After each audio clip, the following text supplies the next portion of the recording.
saludo para todos los que nos acompañan el día de hoy. Este es el regreso de nuestro podcast PIP.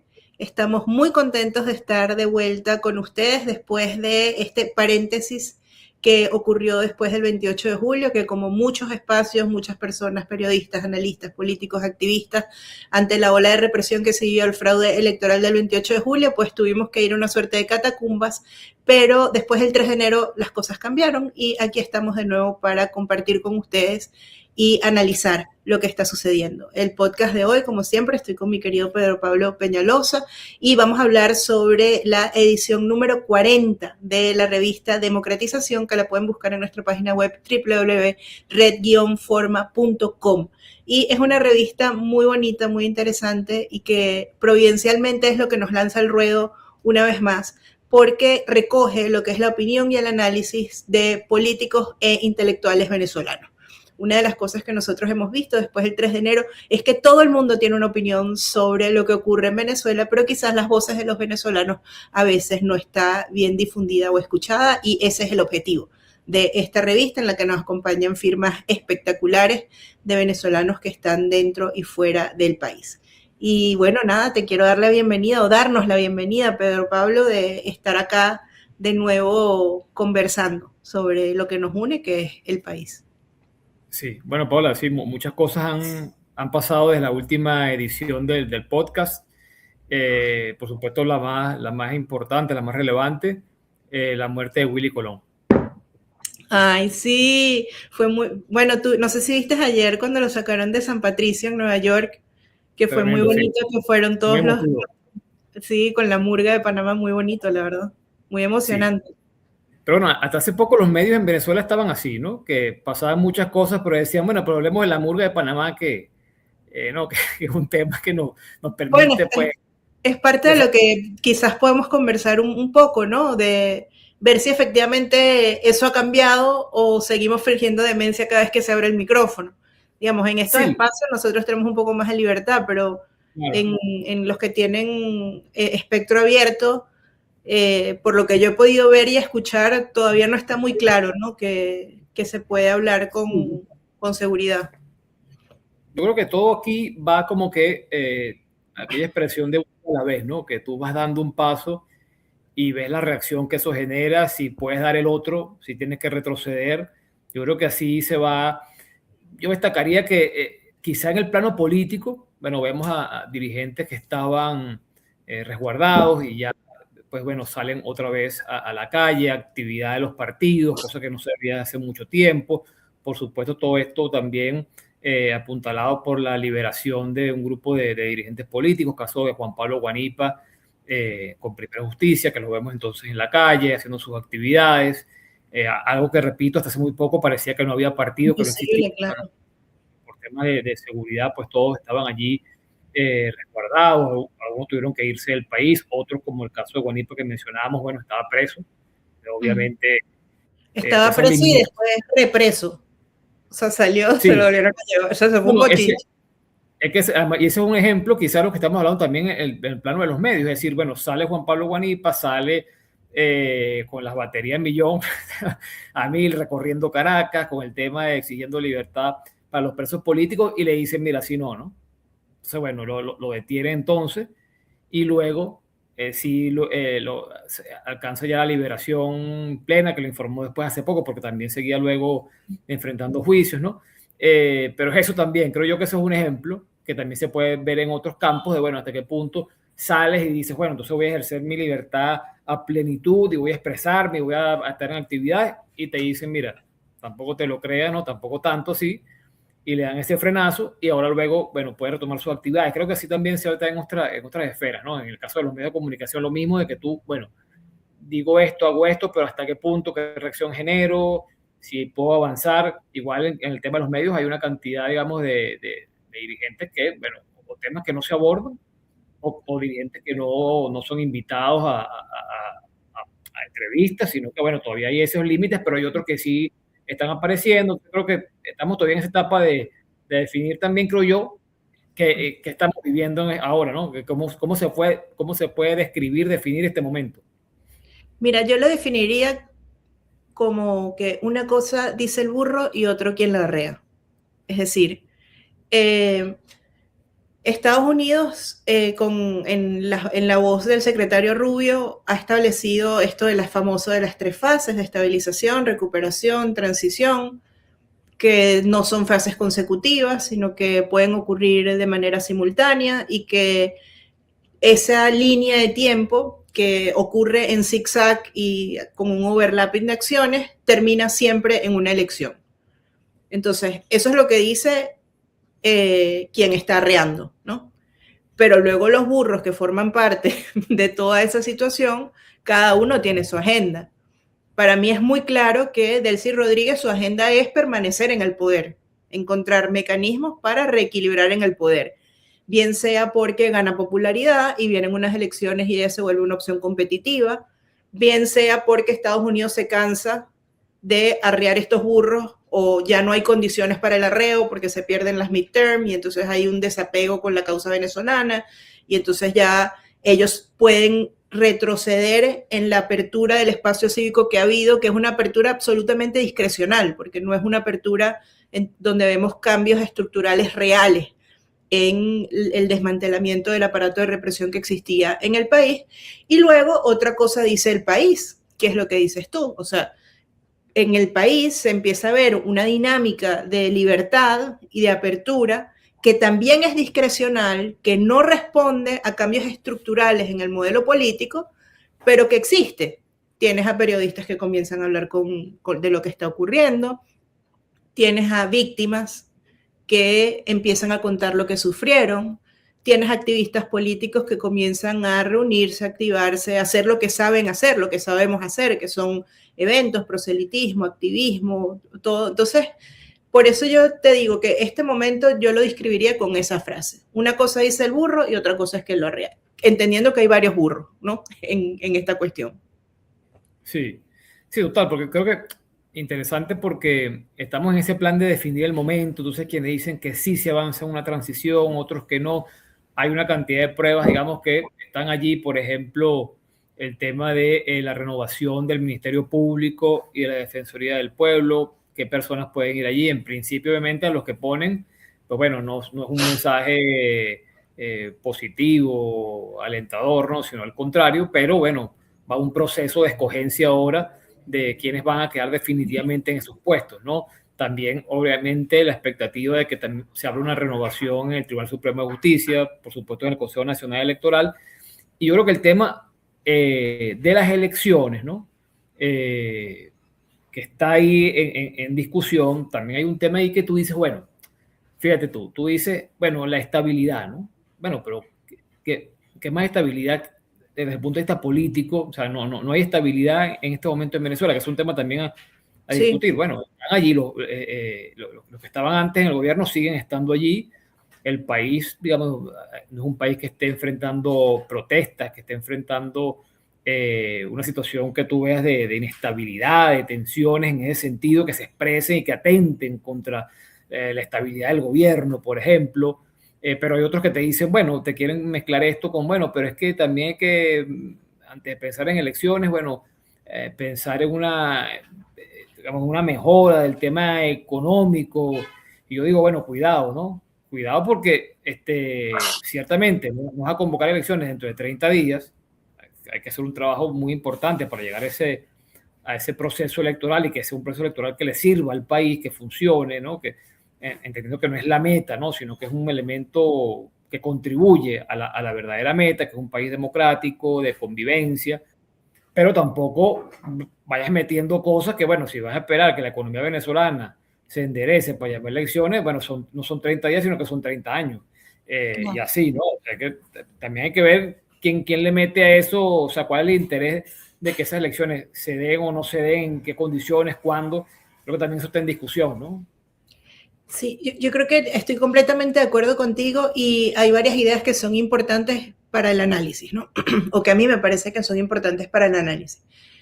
Lo primero es que las teorías desarrollistas siempre han fracasado o fracasaron en el siglo XX.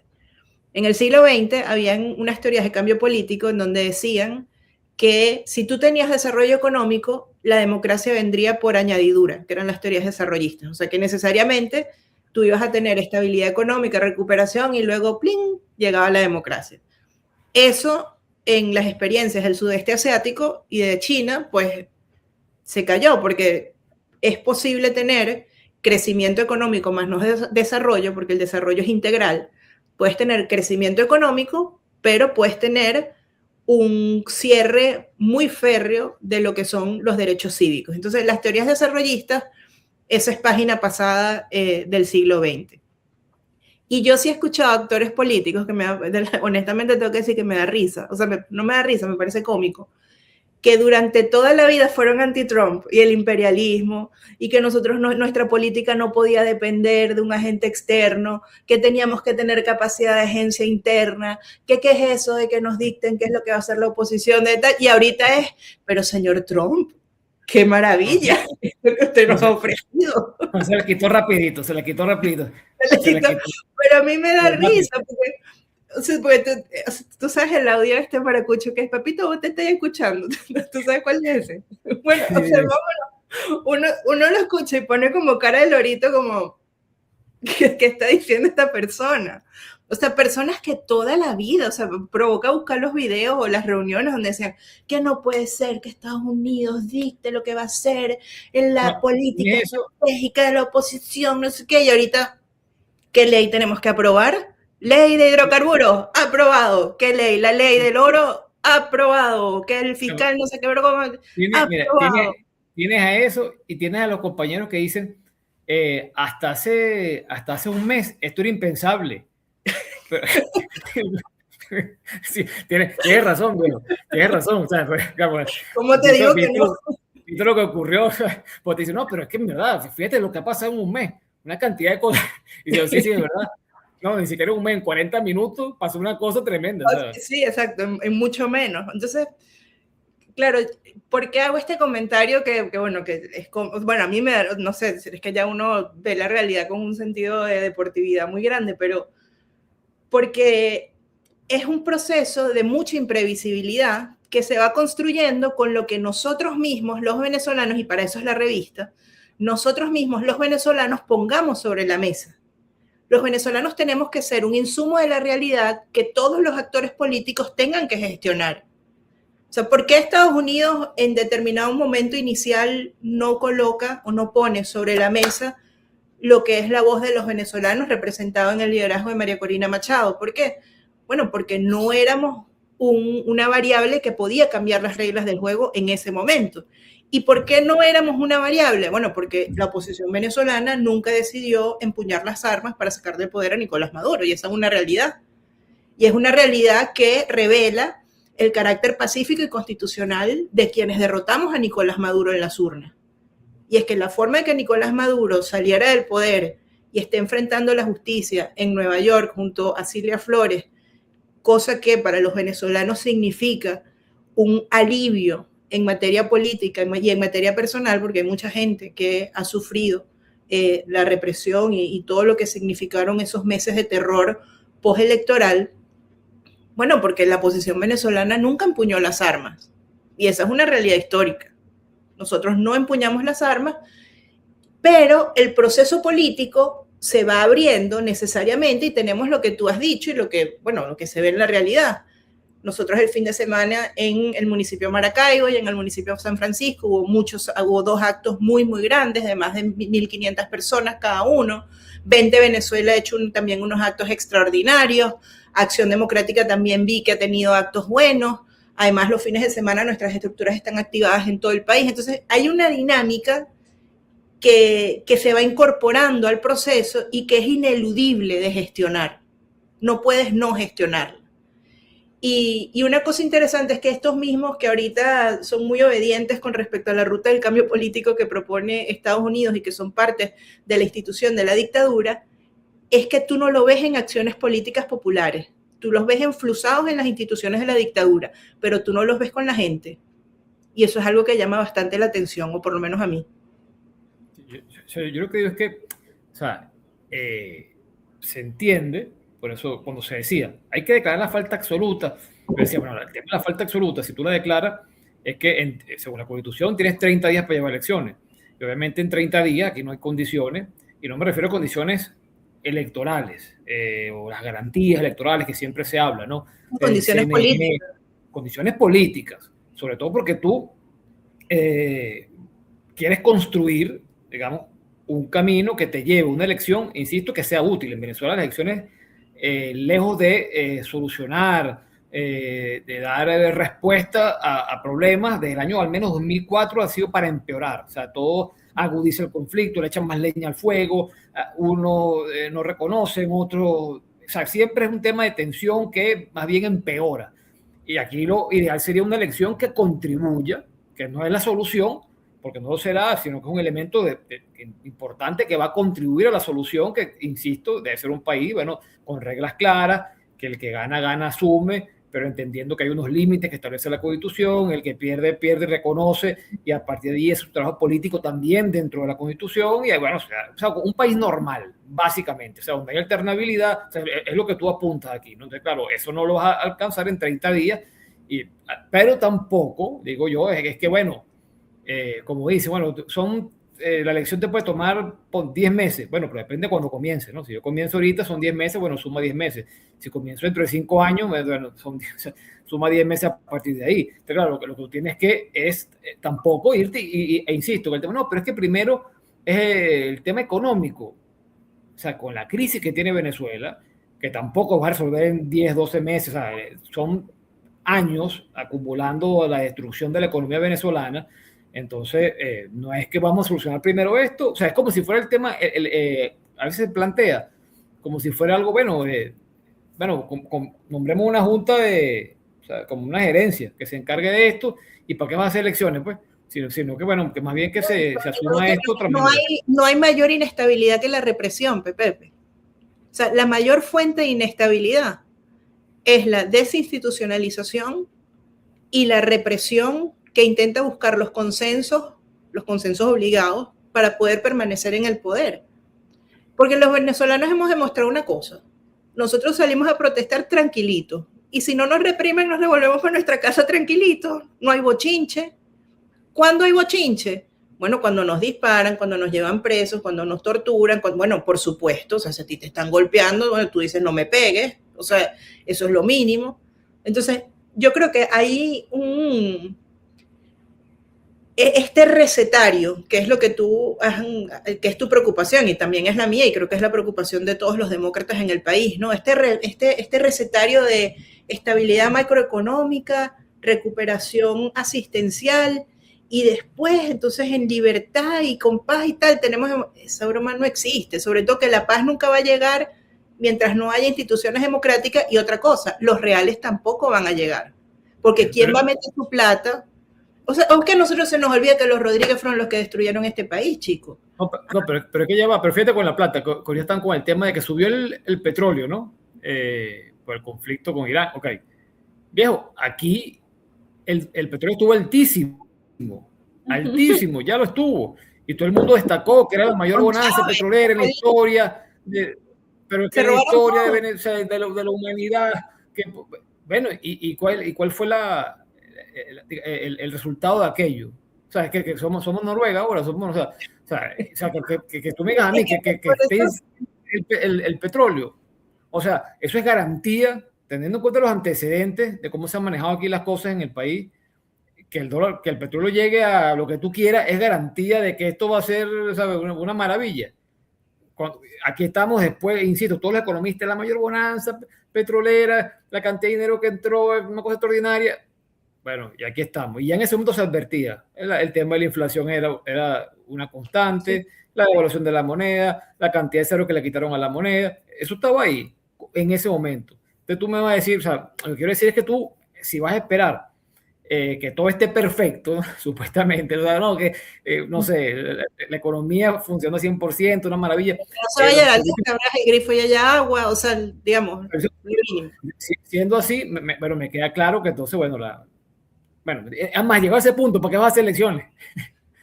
Pero ahí voy a otro punto que yo quería hablar contigo, porque está en la revista, en unos artículos. Esta edición la editamos Juan Miguel Mateus y yo, y la verdad es que lo disfrutamos mucho porque desde el primer momento que ocurrió el 3 de enero, yo me acuerdo que ese mismo 3 de enero yo escribí un artículo para La Gran Aldea sobre cómo se estaban viendo las cosas, y no solamente como político, sino también como en el ámbito intelectual.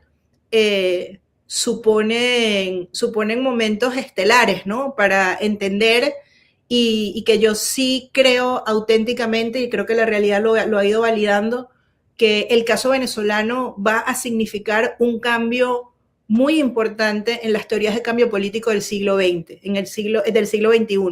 En el siglo XX hubo teorías de cambio político de acuerdo de lo que se llamaban transiciones pactadas, que nosotros dimos por ciertas, ¿no? O sea, digamos, no solamente la comunidad intelectual, sino la comunidad política, que eran esos actores políticos muy famosos que decían, el problema es que la gente no se pone de acuerdo. ¿Te acuerdas de eso?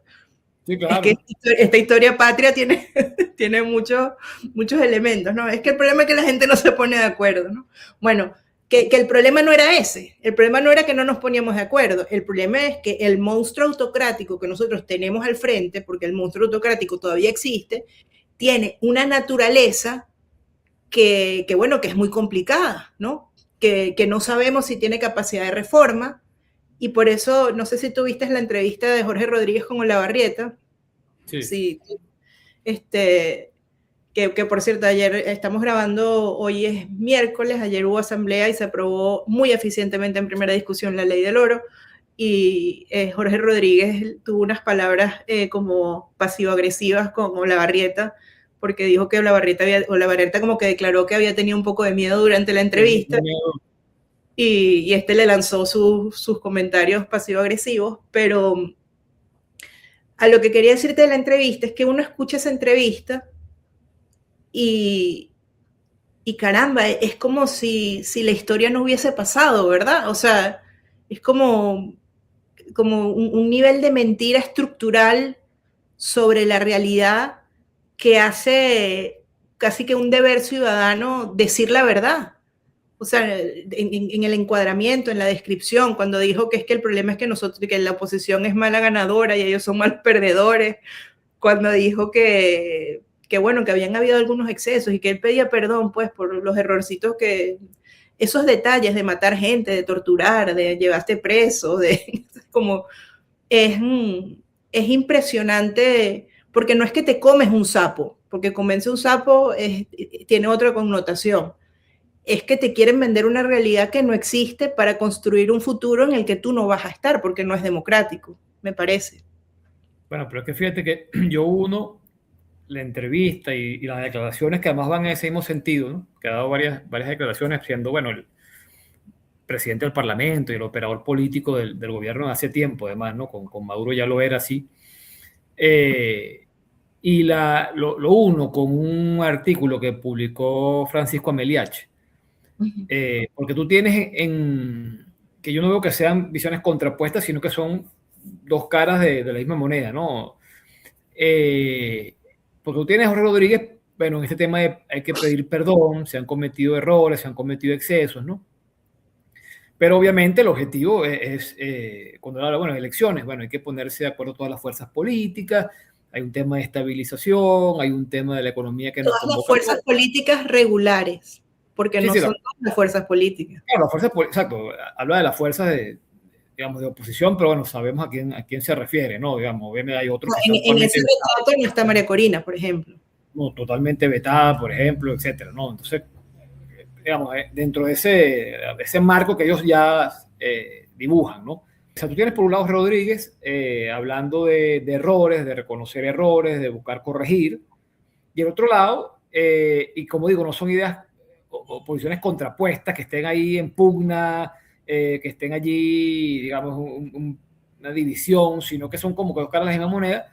Un Ameliach que te dice, bueno, mire, no, aquí pasó lo que pasó, todos estamos conscientes de eso, razón por la cual hemos tenido que retroceder, ¿no? Pero el objetivo es el mismo, y apenas podamos, pues bueno, volvemos a lo mismo. O sea, no es que estamos hablando de un reconocer errores, de que ha habido fallas, sino que, bueno, nada, pasó lo que pasó, estamos contra las cuerdas, pero una vez nos soltemos de esto, volvemos a lo mismo. Y a lo que iba es que si cuando uno revisa a día de hoy, bueno, aquí no se ha desmontado absolutamente nada. Es decir, tú tienes la liberación, todavía no total, ¿no? De presos políticos, pero bueno, pero no se ha desmontado absolutamente nada. ¿Y tú crees que esas dos caras de la misma moneda puede ser estratégico? Es decir, que el chavismo diga, mira, necesitamos dos tipos de vocería, el policía bueno y el policía malo. Y digamos que haya una articulación real para afrontar este momento de riesgo, ¿no? En el poder que ellos están pidiendo. Que yo creo que puede haber algo de eso porque también ellos tienen que enviarle un mensaje a su audiencia, a su público, a su militancia, explicando lo que está pasando. Que están por el piso. Nunca vi, el chavismo, la verdad es que está en muy mal estado. Y explicarle qué está pasando. O sea, cuando tú ves precisamente esto de que viene el secretario de Interior de Estados Unidos el viernes y la ley de minería se está aprobando, se está impulsando el lunes, y tú dices, bueno, pero y la ley de hidrocarburos, y después de todo aquel discurso y ves lo que está pasando, tienes que explicarle a tu gente, bueno, qué está pasando, ¿no? O sea, dar unos argumentos para entender el momento. Pero yo creo que por ese lado, bueno, se entiende esto, sí. La pregunta es hasta qué punto, digamos, hay conciencia allí, y no solamente para la galería, no solamente por el momento, no solamente por la presión, de que, bueno, precisamente se llegó a donde se llegó por los errores que se cometió, que no son pequeños errores, ¿no? Un pequeño desliz, sino que es una cosa no son errores, Pedro Pablo, no son errores, es una disposición en el ejercicio del poder. Claro, dictadores, claro. O sea, gente que mata, asesina, ultraja, viola y tortura, ¿me explico? O sea, digo, errores no es que, sí, entiendo lo que digo, lo que quiero decir es que sabemos que lo que has hecho, o sea, que lo que has hecho no está bien, pues, ¿entiendes? O sea, que o sea, tú has desarrollado toda una política para estar ahí, pero no está bien y debes corregirlo, o sea, si no, puedes matar, yo creo que no pareciera que todo está en esa línea, sino más bien, bueno, mira, esperemos que pase el temblor y la idea es mantenerse aquí y bueno, y volvemos. Sí, sobre eso y la naturaleza autocrática, bueno, pueden ir a la página web de Forma, que hay 3 artículos de Juan Miguel Mateus que son muy buenos para reflexionar sobre esto, que uno se llama Los Rodríguez no son Adolfo Suárez, los Rodríguez no son Pinochet y los Rodríguez no son Gorbachev. En cuanto que las transiciones o los procesos de cambio político que han surgido porque hay un reformador dentro del régimen que quiere hacer un cambio de régimen y lidera el cambio de régimen, no es el mismo caso del caso venezolano, por eso que estás diciendo. O sea, en el caso del franquismo, Adolfo Suárez era representante del franquismo tardío que entendía que España tenía que caminar hacia la democracia y ser parte de Europa. Delcy Rodríguez no es Adolfo Suárez. Luego no es Gorbachev. Gorbachev fue una persona que era parte del Partido Comunista Soviético, que creció dentro del establishment, que vivió en Estados Unidos en época de juventud y entendió que tenía que avanzar 2 tipos de reformas, Glasnost y Perestroika. Y por cierto, el sistema no resistió y por eso se disolvió la Unión Soviética. Y tampoco era Pinochet ni la junta de gobierno que acompañaba a Pinochet que en determinado momento dijeron, mira, se acabó el riesgo del comunismo y Chile tiene que incorporarse al mundo libre al principio de los 90. Los Rodríguez no son eso. Los Rodríguez son esto que estás diciendo tú, que comentó Ameliach y que a su manera también lo comentó Arias Cárdenas. Son unos dictadores en peligro que quieren pasar la ola por debajo y que cuando vuelva la calma, pues volverán a su ejercicio del poder y por eso no hay cambios estructurales dentro del país. Yo creo que hasta, digamos, al día de hoy ese es el diagnóstico. ¿Puede surgir un reformador dentro del chavismo? Bueno, probablemente sí, no sé, ¿cómo lo ves tú? Bueno, yo creo que, como te digo, hay que ir midiendo paso a paso, ahora con esta situación de la renovación de los poderes públicos, por ejemplo, aquí impone esto en la Fiscalía General de la República. O sea, vas a poner una persona que, porque aquí en verdad, tú aplicando la Constitución, o sea, que aquí tampoco es que hay, ¿sabes? Que hay que buscarse una fórmula, no, o sea, la cosa es que las personas que están al frente de los poderes públicos, bueno, no estarían si se hubiese aplicado la Constitución tal como está establecido allí, ¿no? Bueno, casi todas las designaciones fueron por vía TCJ, ni siquiera fueron por la Asamblea Nacional. Por ese lado, pero luego además el perfil de las personas que están allí, pues, o sea, digamos, bueno, o sea, ponerse a describir eso.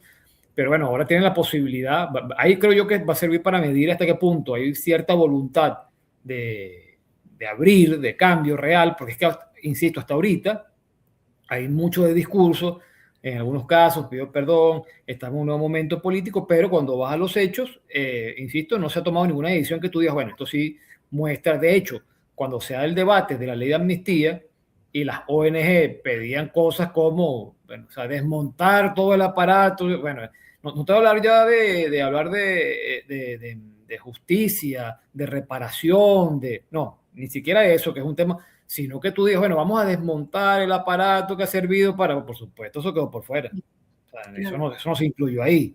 Entonces, claro, si tuviese hecho eso, yo te diría, bueno, estamos hablando de otra cosa.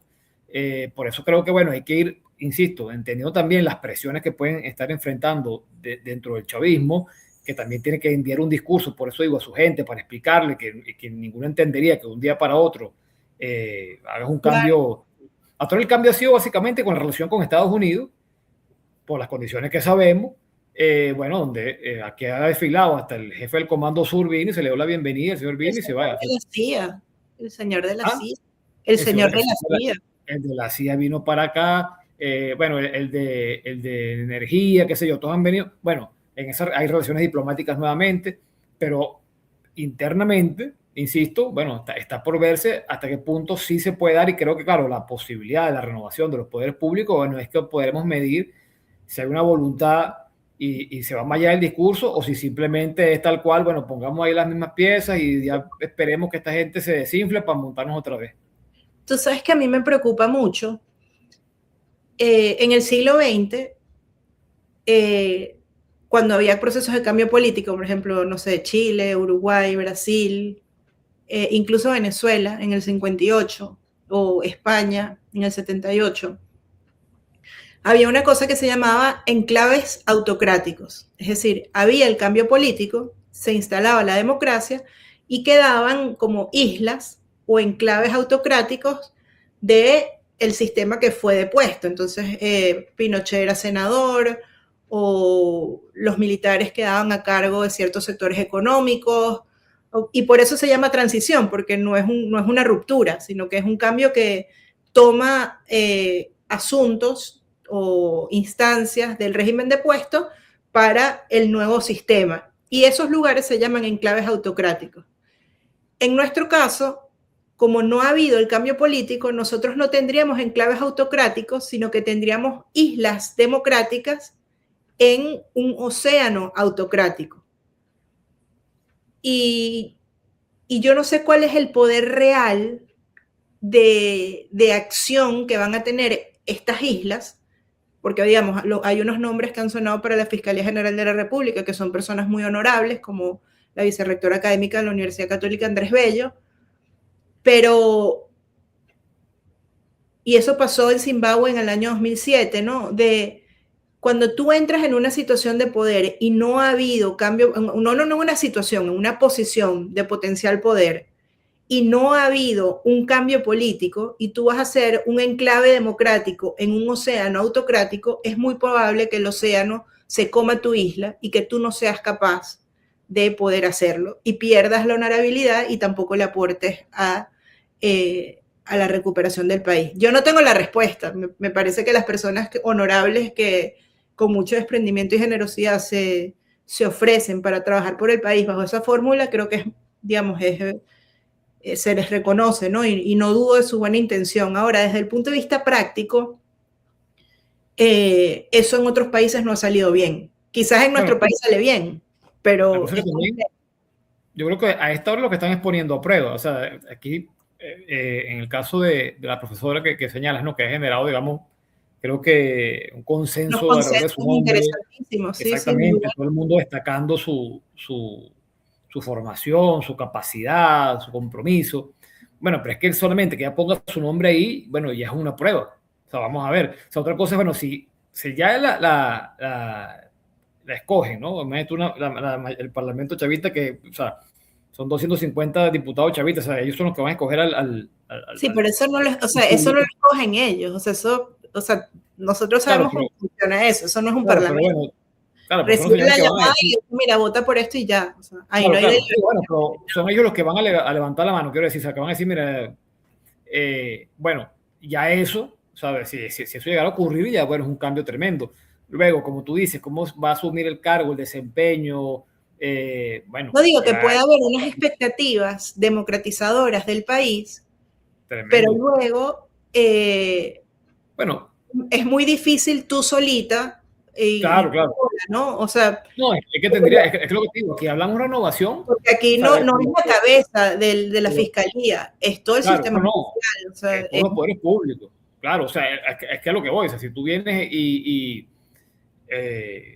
es ahorita Ministerio Público y Defensoría del Pueblo, pero se ha hablado también, como te digo, del TCJ, del CNE, bueno, ahí es donde tú vas a ver, o sea, porque no es solamente un cargo, sino, bueno, obviamente si no es, no, tampoco sería... mi pregunta es, y ya a efectos de la revista y del análisis, ¿no? Es este tipo de designaciones, que es muy interesante los consensos que se generan alrededor de ellas, que y es Sí. un buen signo, sin duda alguna, si la progresividad efectivamente es un camino para desmantelar a la dictadura. O sea, si ellos son desmantelables de esta manera. O esto es el arte del guaraleo llevado a su máxima expresión, ¿no? Es que, claro, creo que esa es la gran pregunta, o sea, de lo que estamos aquí y viendo, ¿no? Tal cual. O sea, por eso te digo, o sea, cuando tú lees los artículos, algunas declaraciones, que hay quienes lo plantean así, básicamente. Mira, nada, o sea, tenemos que surfear la ola, esto es lo que hay, pero bueno, cuando esto se acomode otra vez, volvemos a lo mismo, ¿no? O ver si esto va a una cosa más profunda. Creo que también ahí es clave, también ver el acompañamiento, por decirlo de alguna manera, por usar esa expresión, esa palabra, de la comunidad internacional, básicamente de Estados Unidos, ¿no? Fíjate que Totalmente. ayer hubo una declaración de un senador diciendo, hablando de que va a ser designado un cargo de seguridad nacional, que habla del tema de elecciones en Venezuela, una democracia, y bueno, y la reacción fue decir, en un tono muy diplomático, hay que destacarlo, pero diciendo, bueno, señor, pasemos la página, ese tono, o sea, la respuesta del gobierno venezolano fue sentirse prácticamente ofendido porque el señor habló de elecciones democráticas, ¿no? De elecciones libres. Entonces, Sí. bueno, el tema es ver hasta qué punto, bueno, se da también con ese acompañamiento hace posible que se avance y no sea simplemente esto bueno, una burla, pues, ¿no? Que sea simplemente, bueno, nada, pongamos aquí dos cosas y hagamos, y yo creo que en general, o sea, ¿no? Además que es un tema de entender, fíjate, no sé si tú viste ayer, bueno, comentabas este intercambio que hubo entre Jorge Rodríguez y Florido, ¿no? Y a mí lo que me llamaba la atención de eso era el tema de, bueno, qué importante es el consenso, pero no un consenso que se construya, sino, pero bueno, viejo, vota eso ahí, vale, pero te vas a poner a discutir. No, bueno, pero es que yo no leí la ley, no, pero bueno, pero dale, Pero es que pero, también Florido es un desubicado, perdona. pero Es no, un desubicado, porque, o sea, pero lo si que digo es que construye el consenso, o sea, tú quieres consenso, está muy bien, pero es que primero, o sea, para cerrar la idea, uno, que el consenso se construye, no puede imponerte, o sea, claro, Paola, asume lo juro, bueno, pero que eso no es claro, consenso, eso es una imposición, pero además de eso también, si estás en un momento político, entender que puede no haber consenso, o sea, que obviamente por hay oposición, supuesto, que hay otra visión, y ese no, claro. entonces yo no puedo censurarte, no puedo cuestionarte, porque si estamos en El un disenso momento es que sano, entiende, es sano y es lícito, o sea, en el pero sistema democrático. si se entiende, claro, si se entiende que no todas que las fuerzas políticas que están ahí, no todas están en la misma línea, que hay una oposición, bueno, pero tú no puedes, o sea, es que en un momento es importante la democracia, pero piensa como yo, no, pero ya va, hermano, pero no, pero te vas a poner con esa. Pero, pero cuando lo que yo te digo, y no lo digo personalizando con Florido, sino en líneas generales, los que están ahí sentados y que denominan oposición. Yo no sé si tú te acuerdas del cuento de los hermanos Grimm, me fui como muy atrás, ¿no? Pero hay un cuento de los hermanos Grimm de una muchacha que se encuentra una bruja y la bruja le dice, tú vas a ser princesa, ¿no? pero cuando tengas a tu primera hija me la tienes que regalar. Tú vas a ser princesa, o sea, te vas a casar con el príncipe y tal, y vas a tener tu primera hija y me la vas a regalar. Y la muchacha, bueno, pacta, se casa con el príncipe, tiene su primera hija, llega el momento de que se lleven a la niña y por supuesto ella dice, mira, no te lleves a mi niña. Bueno, a Florido y a ellos les pasa más o menos lo mismo. O sea, a ellos les llegó una bruja y les dijo, ustedes van a entrar, van a tener una silla en el Poder Legislativo. No tienen que sacar votos, no tienen que hacer campaña, no se preocupen por nada. Ustedes van a tener su sillita ahí. Ahora, cuando toque votar, ustedes votan con nosotros, nos vamos a llevar a la niña. Entonces ahora ellos llegan, la bruja viene, les va a llevar a la niña y ellos dicen que es que hay que generar consenso y que ellos no están de acuerdo, ¿verdad? Pero si tú, o sea, tú hablaste con la bruja y tú llegaste a ese acuerdo, que tú te ibas a casar con el príncipe, que ibas a tener la barriga y que la primera niña le ibas a regalar. Entonces tú no le puedes faltar a la bruja y por eso es que Jorge Rodríguez es el tirano que es cuando está sentado al frente de la Asamblea Nacional, porque él es la bruja. Y esas personas llegaron ahí por un acuerdo político. Y es que ellos no están ahí para pensar. Ellos están ahí para validar. Ellos son notarios, ellos no son diputados. Entonces, cuando se habla del problema de la verdad, y por eso yo creo que el tema de la verdad es tan importante, y cuando Juan Pablo salió de la cárcel y dijo siempre con la verdad por delante, para mí fue absolutamente conmovedor, porque yo tenía mucho tiempo, en ese momento tenía el tiempo que él llevaba preso sin hablar con él, pero en Primero Justicia nosotros hicimos un gran esfuerzo de formación en nuestra militancia sobre la importancia de la verdad y la conciencia, porque todo es posible, todo lo podemos negociar, todo lo que requiera la transición hacia la democracia, las fuerzas políticas podemos ceder y conceder, no hay ningún problema, pero siempre desde la verdad, siempre sabiendo quién es quién. Si usted pactó con la bruja y le prometió que le iba a regalar a su primera muchachita, bueno, cuando llega el momento de regalar a la muchachita, usted no puede salir con un show a decir que no, porque es que todo el país sabe que usted pactó con la bruja. Entonces, a mí lo de Florida y lo de estos, no sé cómo llamarlos, porque diputados no son notarios, me da mucho, o sea, de verdad me da auténtica risa. Cuando yo los veo indignados, porque Jorge Rodríguez perdón por la expresión, pero los carajea, a mí me impresiona que haya sorpresa, porque es que ellos están ahí para eso, ellos no están ahí para leer. Pero del lado del chavismo, lo que llama la atención es eso que te digo, bueno, estamos en un nuevo momento, hay que entender que, bueno, que la democracia es así, diversidad. Dicho esto, pero piensa como yo, pues, no, pero es que no puedo, compañero. No, pero dale, pues, pero lo que quiero decir, el mensaje que tú mandas, es lo que te digo, el mensaje contradictorio, claro, pero partiendo del discurso del gobierno, o sea, si es un nuevo momento político, tú tienes que calar de buena manera que una persona te diga, no, compañero, no te respaldo en esto, tú me vas a disculpar, pero es que no puedo por tal y cual razón. Y tú debes decir, bueno, está muy bien, perfecto, o sea, siempre, o sea, tú no tienes por qué descalificar ni uno ni otro, ni insultarse, y bueno, está bien, ok. Pero tú no puedes mandar un mensaje al país de, bueno, estamos, y dice, no, pero es que esto es, porque además lo llevo a otros terrenos, o sea, es que todos vamos ahí agarrados de la mano, no, pero es que yo puedo agarrarte de la mano si coincidimos, una coincidencia además que se genera por el intercambio, porque tú cedes, yo cedo, lo evaluamos, revisamos, y bueno, llegamos a ese punto que no será el ideal para todos, pero donde todos podemos coincidir.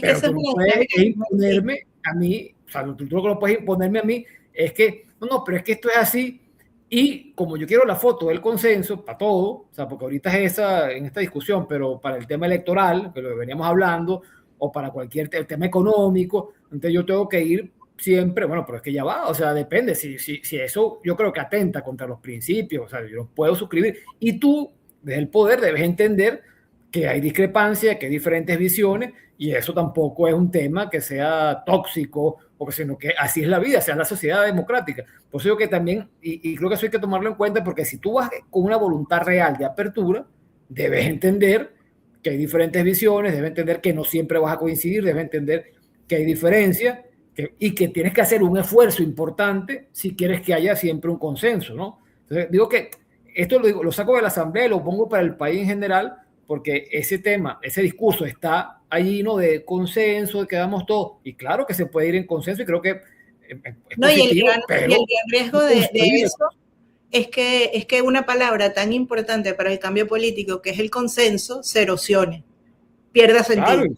¿Me explico? No, Porque el verdadero consenso, a ver, cuando, por ejemplo, España, 1976, la ley de amnistía, que fue una ley muy dura, muy, 76 no, perdón, 78, muy dura, muy difícil, porque ahí los españoles sí se mataron, o sea, hubo una guerra civil y sí se mataron los unos con los otros. Entonces, había las dos Españas y luego la transición y la democracia y los crímenes del franquismo. O sea, esa sí fue una ley de amnistía que se batió en las Cortes, en donde se revisó artículo por artículo, palabra por palabra, qué es lo que se aprobaba, en donde sí se generaron consensos y en donde todo el mundo cedió. Y que es muy famosa la frase de Carrillo en las Cortes cuando dice, con esta ley enterramos a nuestros muertos, que es una frase durísima, la verdad, y que todo el mundo consintió con la frase. Eso no es lo que está viviendo Venezuela. Venezuela está viviendo la imposición del consenso por parte del garrote, entendiendo que el garrote es Estados Unidos, y que la dictadura quiere manejar con ese mismo garrote los consensos que se hacen dentro del país. Y esa dinámica del garrote es limitada, tiene un límite el garrote. Porque primero el garrote puede desaparecer por muchas razones. El garrote en el caso de Estados Unidos.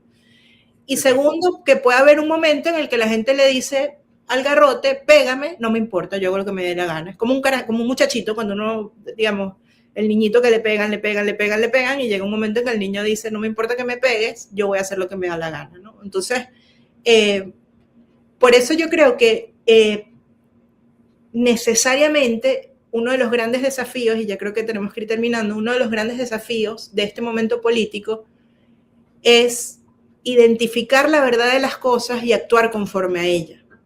Porque si nosotros caemos en el pantano de la simulación, de que Jorge Rodríguez entonces dice que pobrecito, que él cometió errores, perdón por la expresión, por una vainita, ¿no? Matamos gente, torturamos, llevamos presos, mandamos para el exilio, desaparecimos gente, nos robamos todos los reales, la gente se moría en los hospitales, pero bueno, es un error, esas cosas pasan. No. Un error es que tú con la mano tumbes el vaso de agua y manches la alfombra. Eso es un error. Lo otro no es un error. Lo otro es una gran injusticia de la cual tú fuiste artífice y es distinto. Entonces, partiendo de la verdad de las cosas, podemos construir y de la verdad de quién es cada actor político y podemos ceder y podemos conceder y podemos postergar, podemos hacer muchas cosas, pero siempre desde la verdad de los asuntos. Y eso es algo que ha estado presente en todos los procesos transicionales que ocurrieron desde el siglo XX. En Chile, el informe Rettig, en España, ley de amnistía y luego ley de memoria histórica, en Brasil, lo mismo. Digamos, en todos los procesos de cambio político, la concesión es siempre y está anclada en la verdad de lo ocurrido. Y por eso, vivir en la mentira o comprarle la simulación a distintos actores políticos, yo creo que no es un buen punto de partida para llegar a la democracia.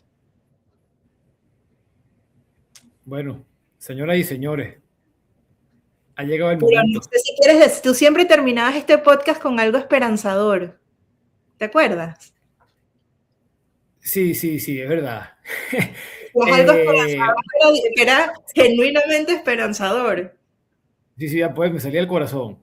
Bueno, no, pero nada, aquí, a ver, yo creo que, bueno, aquí la esperanza. ¿Cuándo vas a volver tú a la radio, por ejemplo? Aquí la esperanza, no, yo creo que la esperanza en realidad es que todo aquel que decida, ¿no? Los venezolanos son los que pueden construir su solución, su democracia. Bueno, les tengo una noticia que eso es así, ¿no? Yo creo que al final van a ser los venezolanos, ¿no? Con su esfuerzo, más allá del respaldo internacional, más allá de otros actores que puedan intervenir allí, lo que van a tener que trabajar y bregarse y sudar su transición y su cambio a la democracia, ¿no? Así que, bueno, mucho trabajo por delante. Creo que, como digo, todos los días vas midiendo qué va pasando, hasta dónde puede llegar, si hay algún tipo de decisión que realmente muestre si hay una voluntad y disposición al cambio, o por el contrario, tienes que encender las alarmas y ver que aquello no avanza como debería. Pero creo que, bueno, es eso, una sociedad que va a tener que involucrarse cada vez más. O sea, no puede esperar, digamos, pasivamente a que, y es un tema que también se aborda en la revista, ¿no? El tema de la sociedad, digamos, su movilización, su derecho a expresarse para ejercer presión de manera democrática, pacífica, sí, pero estar allí presente si quiere que esto coja el rumbo que todo el mundo aspira, porque de lo contrario, pues bueno, digamos, de manera natural, espontánea, que surja del corazón, de los involucrados allí, pero bueno, muy complicado, ¿no? Pero creo que el tema es que queda mucho trabajo por hacer, ¿no? Sin duda, ¿no? Sí.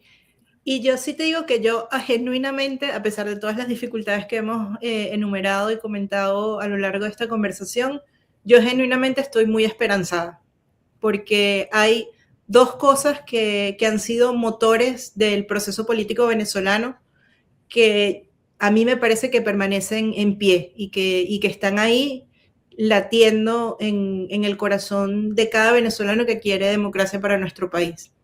Y lo primero es la vocación de verdad.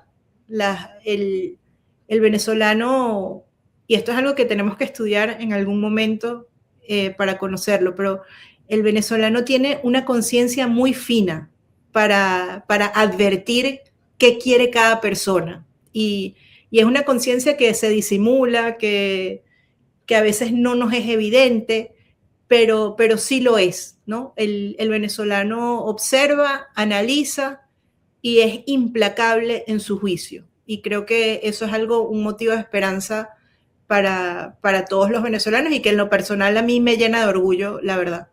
Y lo segundo es que ese motor del cambio político que ha sido la confianza en el ciudadano, porque todo lo que hemos hecho lo hemos hecho porque hemos sabido confiar en la gente, la elección primaria, la elección del 28 de julio, los 17 meses de represión vil y cruel que nosotros vivimos después de la elección. E incluso estos momentos nos demuestran que en Venezuela hay un tejido social muy fuerte que cuando entra un poquito de libertad, de oxígeno, de libertad, se activa y se muestra, ¿no? Y se muestra en eventos, se muestra en reuniones, se muestra en manifestaciones, se muestra en artículos de opinión, se muestra en los pocos espacios de medios de comunicación que se comienzan a abrir. De modo que esa conciencia comprometida con la verdad y con la democracia y esas relaciones de confianza que hay en la sociedad han logrado prevalecer y en mi caso concreto creo que es el elemento, el ingrediente que más le abona a este momento imprevisible y de construcción constante del que hemos hablado. Entonces, nada, yo quiero estar muy pronto allá y que grabemos esto en persona, allá en el estudio, que sería buenísimo. Que sí. Y que no se nos vaya la luz. Exactamente, esperemos que sea así. Así bueno, Paula, nada, un placer y nada, seguiremos conversando y viendo qué está pasando. Así es, vayan a www.red-forma.com, ahí pueden bajar la revista número 40, está preciosa, la verdad le queremos dar muchísimas gracias a todos los articulistas que nos acompañaron en esta oportunidad, está muy completa porque da una radiografía del momento muy atinada. Y también tenemos otros artículos que siempre vamos publicando semanalmente con nuestros articulistas ordinarios que tenemos todos los días, que está Pedro Pablo, está Juan Miguel, está, bueno, un montón de gente, estoy yo, está un montón de gente Ramón Cardoso, un montón de gente que escribe y que piensa el país y que deja testimonio, porque bueno, para eso esta forma, para pensar, formar y dejar testimonio. Un beso a todos, los quiero mucho. Chao, Pepe.